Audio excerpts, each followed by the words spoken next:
வணக்கம். Welcome to ORTA family. எல்லாரும் எப்படி இருக்கீங்க? Happy Saturday. இன்றைக்கான மோட்டிவேஷன் ஸ்பீச் என்னன்னு பார்த்தீங்கன்னா, நாம் கல்வியும் விடாமுயற்சியும் அப்படின்ற ஒரு தலைப்பு எடுத்திருக்கோம். ஸோ அதில் நாம் கொஞ்ச நேரம் ஒரு 2 minutes என்னென்னு பார்க்கலாம். ஓகேவா? இது ஸ்டூடெண்ட்ஸ்க்காக. இதோட நோக்கம் என்னென்னா, எக்ஸாம் ஃபியர், தேர்வு பயம் நீங்கி விடாமுயற்சியோட படிக்க தூண்டுறது தான். அதாவது இன்றைக்கி இருக்கிற பெரிய விஷயம் என்னென்னா, எக்ஸாம் அப்படின்னாலே என்ன பண்ணுறாங்க, பயந்துடுறாங்க. உடனே பயந்து தேவையில்லாத விஷயங்கள் அப்படின்னு போயிடுறாங்க பசங்க. ஸோ அவங்கள அதுலேருந்து நம்ம எப்படி ரிலீஸ் பண்ணலாம் அப்படின்னு. வணக்கம் நண்பர்களே, இன்னொரு முறை நான் சொல்லிக்கிறேன்.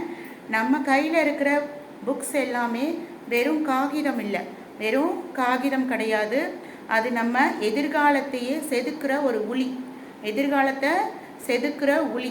நான் மறுபடியும் சொல்கிறேன், நம்ம கையில் இருக்க புத்தகம் எதுவுமே வெறும் புத்தகம் அல்ல, அது அனைத்துமே நம் எதிர்காலத்தை செதுக்கும் உளி.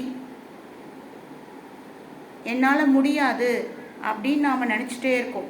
நாம் என்னால் முடியாதுன்னு நினச்சிட்ருக்க ஒரு காரியத்தை இன்னொருத்த என்ன பண்ணிகிட்ருக்கான், ஃப்ராக்ஷன் ஆஃப் செகண்டில் முடித்து காமிச்சிட்ருக்காங்க. என்னால் முடியாது நம்ம தயங்கிட்டே இருக்கிற அந்த நிமிஷம் நமக்கு வர எல்லா வாய்ப்பையும் என்ன பண்ணிகிட்ருக்கோம், இழந்துக்கிட்டே இருக்கோம். என்ன எடுத்துக்கோங்க, ஃபார் எக்ஸாம்பிள் என்ன பண்ணுறேன்னா, என்னால் முடியாது, ஐயோ நான் என் குழந்தைங்களையும் பார்த்துக்கிட்டு வேலைக்கு போயிட்டு எனக்கு டைம் என்ன ஆகும், 6 o'clock ஆகிடும். நான் பிஎட் எப்படி ரெகுலரில் படிப்பேன், நான் எம்எஸ்சி கரஸில் முடிச்சிட்டேன், ஆனால் பிஎட் எப்படி ரெகுலரில் படிப்பேன், இப்படி நான் தினம் தயங்கிட்டுருக்கேன். தயங்கிட்டே இருக்க என்னோடய வாய்ப்புகள் அதிகமாக இழந்துட்டுருக்கேன். ஸோ நான் என்ன பண்ணணும், அந்த தயக்கத்துலேருந்து நான் வெளியே வரணும். அதே சமயம் வெளியே நானும் சாதிக்க பழகணும். அந்த மாதிரி இருக்கிற எல்லாருக்குமே நான் இந்த விஷயத்த சொல்லிக்க விரும்புகிறேன். ஓகேவா? நெக்ஸ்ட்டு, தோல்வின்றது வெறும் அவமானம் இல்லைங்க, மீண்டும் முயற்சி செய்யாமல் இருக்கிறது தாங்க அவமானம். ஒரு தோல்வி வந்துருச்சுன்னா, ஐயோ இதை நான் தோத்துட்டேன், கண்டிப்பாக நான் என்ன பண்ணிவிடுவேன், நான் இப்போ வீடியோ போட்டுகிட்டே இருக்கேன், யாருமே பார்க்க மாட்டுறாங்க, இதுக்கப்புறம் எனக்கு எதுக்கு இந்த யூடியூப் சேனல், வேண்டாம் போங்க.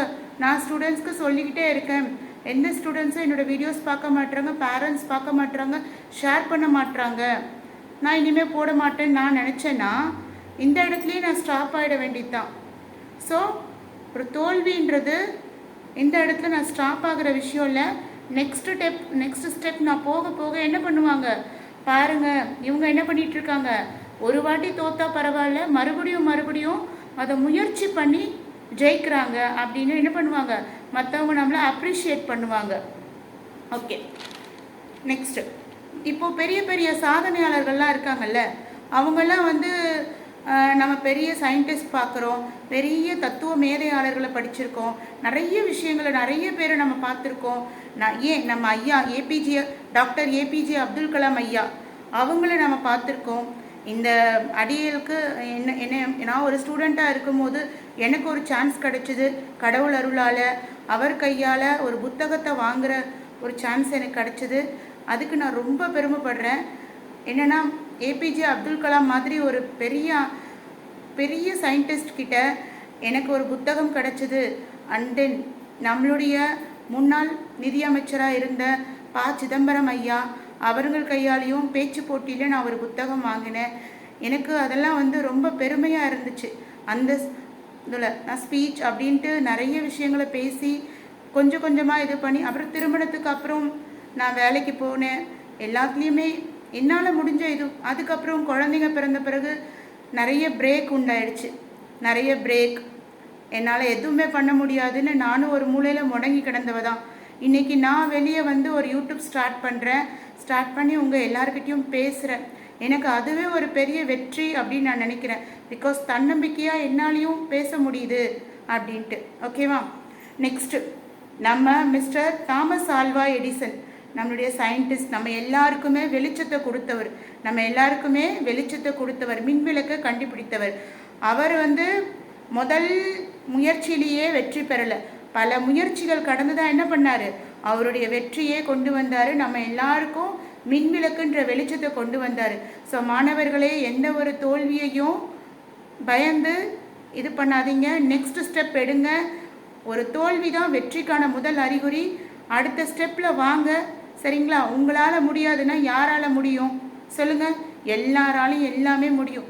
மனிதர்கள் அப்படின்னு நாம் படைக்கப்பட்டதே பெரிய வரம். கடவுள் நமக்கு கொடுத்தது மனித பிறவி அப்படின்றதே நாம் கிடைச்ச பெரிய வரம். அந்த வரத்தை நமக்கு கிடைச்சிருக்கு. ஸோ நம்மளால் சாதிக்க முடியாதா என்ன? கண்டிப்பாக சாதிக்க முடியும். அடுத்து ஸோ மீதியை நம்ம நெக்ஸ்ட் வீடியோவில் பார்க்கலாம்.